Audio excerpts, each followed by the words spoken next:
to the grand opening of our Chino Hills office.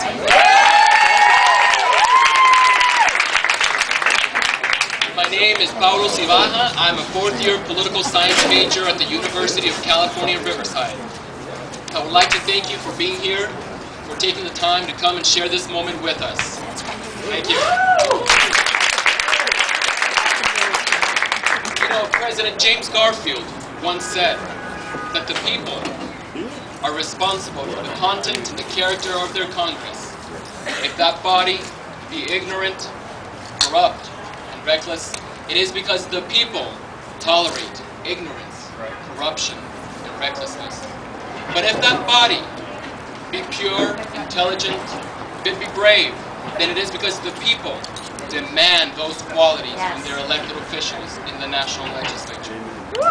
I certainly would agree with President Garfield. And I would even take it a step further. I would even say that it not only covers our national legislature, but all elected officials across the land. Our state assemblymen, our state senators, our city councilmen and city councilwomen, all of the small mayors across America. Everyone who is in elected office should be held accountable. You know, it is with the greatness of America, it is how America functions when the people get involved that we succeed. America, it is our responsibility to demand these high qualities from our officials. But you know what? It is also our responsibility to get involved in the process. We must engage our civil duties.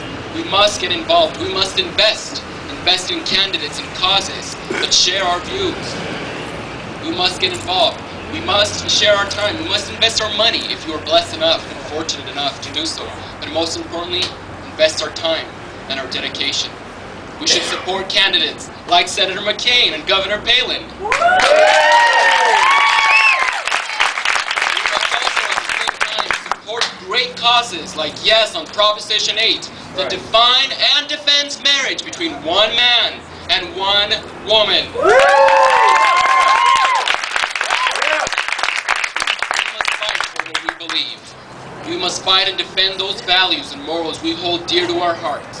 Because if we don't fight for them, you know what? Our opponents certainly won't. I strongly urge you to volunteer, to donate, to go door to door, knock on the doors and inform the public. I strongly urge you to get on that phone, make those phone calls, get out the vote. I urge you to engage in civil discourse with your neighbors, with your family, with your friends.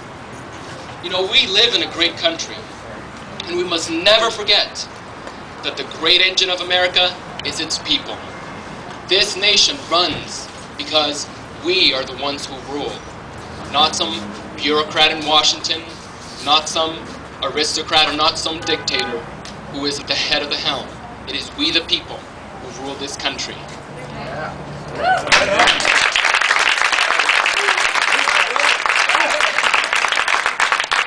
America is not great, and as I said before, not for its government, it is us. Ronald Reagan once said that we, the people, have it in our hands the power to begin the world all over again. Right. I agree with Ronald Reagan, as I am sure you do as well. But you know what? That reminds me of a particular young man who in 2001, at the age of 17, he chose to enlist in the military. He chose to set himself apart and put country first. This young man in September 2003 was struck in the line of fire. His family was phoned. They gave him a phone call and they told him that their son's body was missing. They said he was presumed dead. 3 weeks later, Eli phoned home. By the grace of God, he was still alive. His family diligently prayed. They asked God for strength. They asked God for guidance, and they had hope that their son was still with them.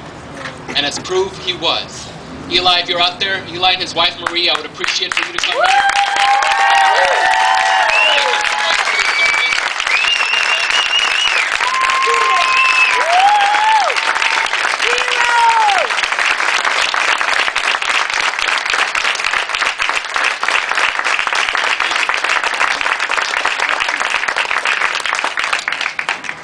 You know, Eli has said, and I quote, "I chose to serve because I felt compelled to be a civil servant, because I have pride in the land I live in, and I am willing to die for it.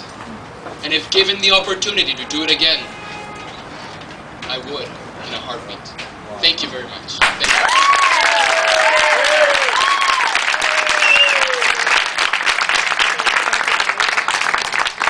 Due to his injuries, Eli was given an honorable discharge. He's now 24 years of age. He served in our military for 5 years. Wow. Standing. I would like to also...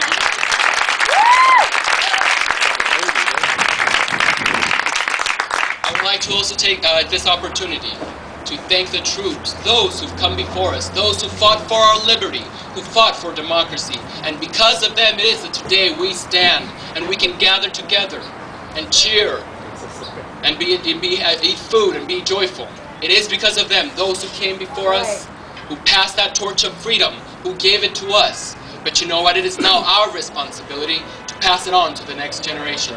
I would also like to thank the troops who are fighting overseas, because they are defending the freedoms and the rights of others who aren't Americans, but are also defending our freedoms, our rights, our democracy to preserve this country. Thank you to those troops who are overseas, and thank you in advance to those troops who will serve in the future. Those who will have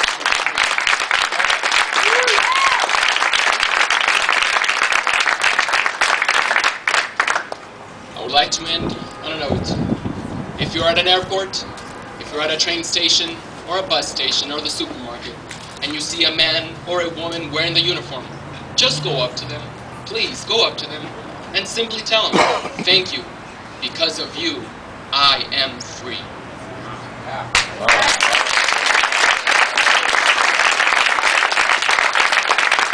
I have the honor to present your current mayor, the Republican candidate for the State Assembly District 60.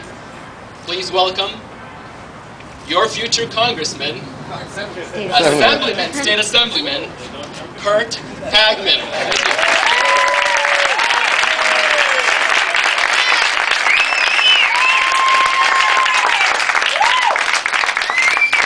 Well, is this a hard act to follow or not?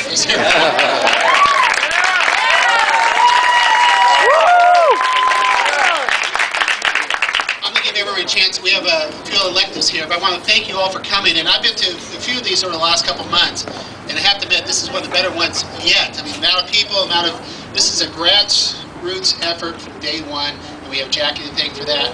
Carrie too. Thank you so much.